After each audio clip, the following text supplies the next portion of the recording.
When high school students in many parts of the world are preoccupied with making university related decisions, students in Israel prepare themselves for something else: a service in the armed forces. For these youth, a short stint in the armed forces becomes an opportunity to hone their personality and develop new skills. Israel as a country becomes stronger with a young military and a more patriotic population. This population eventually shines in whichever field they make their careers, contributing to the country's progress and development. The transformation of Israel from a parched region to a world power can be attributed to this patriotic population. Not just Israel, countries like South Korea, Russia, and Singapore, which have mandatory conscription, have emerged as economic powerhouses with high levels of development. Coming to India, students finishing their school are faced with the million-dollar question: what next? I have absolutely no idea. I don't know. Most of them end up in a rat race of either joining a medical or engineering college. Others settle for an arts degree like BCom, BA, and so on. In college, herd mentality sets in. Many students just want to get a job with a handsome salary or go abroad and settle down. Nothing wrong in that. But sometimes it detaches the individual from his or her motherland. In other cases, with many institutions under the stronghold of leftists, some of the bright minds lose track and radiate wokeness, questioning the idea of India. They raise slogans against the guardians of their own nation.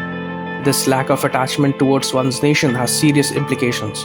Their innate potential and talents either remains unexploited or gets exploited by inimical elements.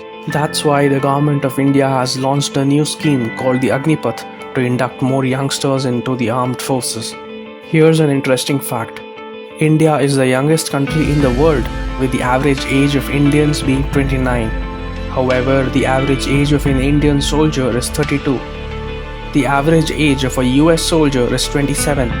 The average age of Russian soldiers is around 20 to 25 years. That of Germany is around 22. Same is the case with China, Israel, and South Korea. Through the AGNIPATH scheme, young Indians in the 17.5 to 21 age group will be inducted into the army as Agniveers and will serve in the armed forces for 4 years, paving way for a younger armed forces. But that isn't the only reason why the AGNIPATH scheme is significant. India's defense budget for the year 2022 to 23 is 5.25 lakh crore rupees, of which 3.5 lakh crore rupees goes for just salary, pensions, and other revenue expenditures. Only 1.52 lakh crore rupees has been allocated for capital expenditure, which will include arms manufacturing, purchases, defense modernization, and so on. The AGNIPATH scheme will pave way for the effective use of taxpayers' money. But it's not just that. Warfare today has become more complex. The man-to-man engagement between armies of two hostile countries is much lesser than what it used to be.